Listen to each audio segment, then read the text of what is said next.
An NBA player affirms that he advises his teammates to purchase XRP and hang on to it for a long time. At this university in New York City, we also have a lecturer that teaches his pupils about XRP and Ripple. Let's start with this, but there are also some updates from Flare and other things moving on in the XRP space. I hope all is okay with you. Let's make the upcoming week amazing. On Monday, this will be released. This week, just go out and do your best. Alright, come on, let's play. Now that I've noticed this, when I ask inquiries, guys ask me if I receive more XRP, should I purchase addition?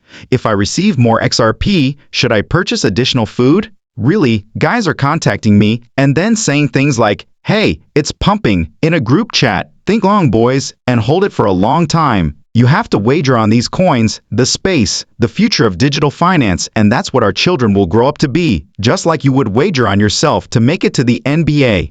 That's the structure. They will not be entering these establishments, including these banks. They will literally be using a computer and their money, and actually handling their money in this manner. Isn't this just what we need? We need pro athletes like these to speak out about the value of digital assets for our future. This is how many people admire NBA players, isn't it? Wearing their jerseys, they go about their daily lives, and when they hear them praising XRP or Ethereum, it really benefits the real world. I also enjoy seeing this. I don't watch the NBA very much, so I don't know who Tristan Thompson is either. Here, however, is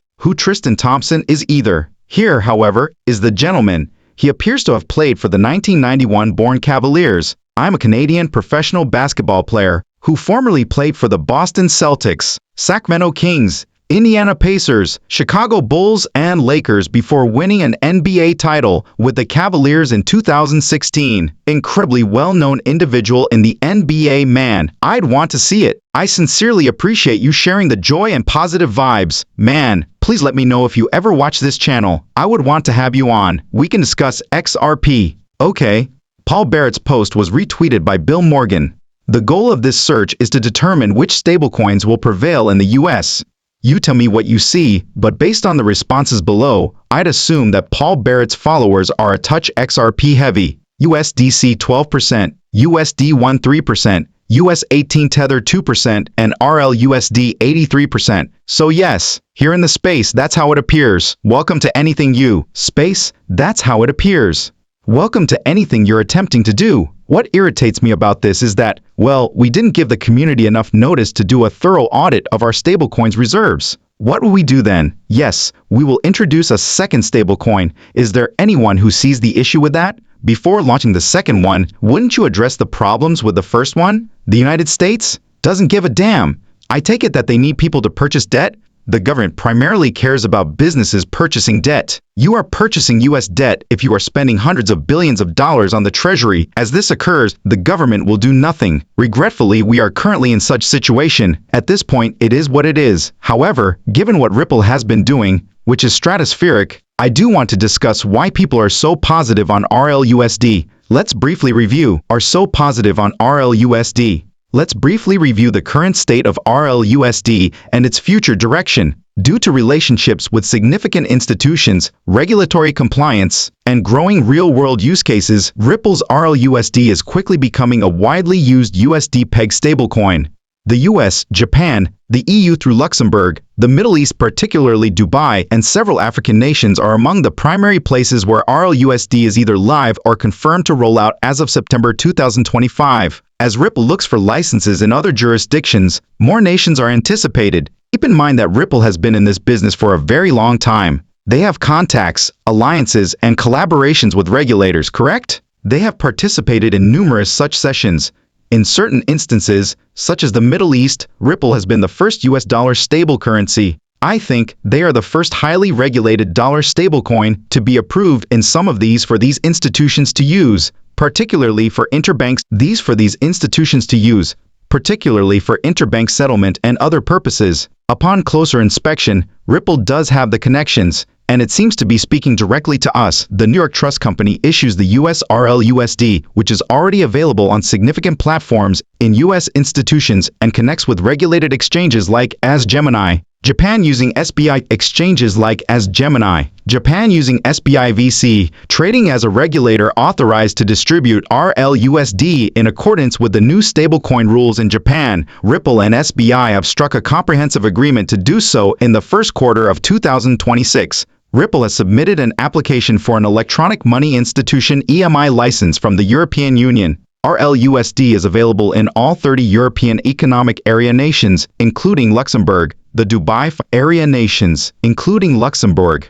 The Dubai Financial Services Authority has authorized the usage of RLUSD in the Dubai International Financial Center, a significant Dubai International Financial Center, a significant financial center with a broad geographical reach throughout the Middle East for 2025, South Asia and Africa. Some of the largest corporations in the world operate here and have offices throughout the Middle East. Therefore, hundreds of billions of dollars, if not more, can be used to pay for this when discussing insurance firms, banks, and other institutions like the Dubai Financial Services Center. You begin to question when any of this will involve the use of XRP or RLUSD. I think use of XRP or RLUSD. I think it will happen soon. Africa. Ripple launched RLUSD through significant collaborations with Valar, Chipper Cash, as well as Asians with Valar, Chipper Cash, as well as Yellowcard. If you're interested, I made an entire video about this. To view the video, simply visit my YouTube page and search for Africa RLUSD. It does discuss the importance of adoption, liquidity, and institutional integration. If we want to try to move trillions of dollars every day, we need liquidity. Liquidity is absolutely necessary. Investors and tokenized money market funds from BlackRock and Vendek can redeem directly thanks to RLUSD. It is a crucial off-ramp and settlement instrument for global assets and institutional scale,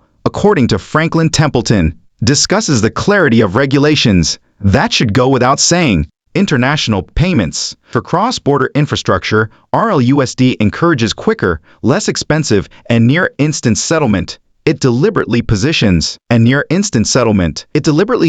itself as a more scalable link between DeFi ecosystems and traditional finance. Regarding tokenized markets, the integration of RLUSD with commodities derivatives and real-world asset tokenized fund settlement may strengthen the position of XRP and RLUSD as native on- and off-ramp liquidity layers in institutional finance markets worth billions of dollars. I'm thrilled to hear that. After that, it discusses retail enterprise use cases that have been approved by regulators in various locations and that have been integrated on significant exchanges. Businesses and individuals. Been integrated on significant exchanges. Businesses and individuals can access RLUSD for treasury liquidity. Here, we're discussing every facet, correct? We also have something for everyone. We'll connect you up if you come in. Okay, the professor is here. Bruce Tuckman is the name of this professor. He works at New York Stern as a lecturer. Now allow me to play this for you. I was taken aback as well. I assumed he would only discuss blockchain and other related topics, but he dives right in. Come on, finally, blockchain has. Dives right in. Come on, finally, blockchain has been applied in this case as well. Once more, it hasn't been utilized extensively in any of the other topics I covered, with the possible exception of illicit use, about which we don't have much information. However, JPM Coin and Ripple have both used it. So, if you're in this audience, you probably already know what blockchain is, but for the purposes of this discussion, we'll just refer to it as a ledger. It maintains a record of a certain token's owner. Additionally, a token on the blockchain might be swiftly transferred from one owner to another, and that takes place right away. I'll stop talking about blockchain now. I will thus provide two instances. One is JPM Coin, while the other is Ripple. I will discuss the distinctions in a moment, but the process is rather straightforward. That is,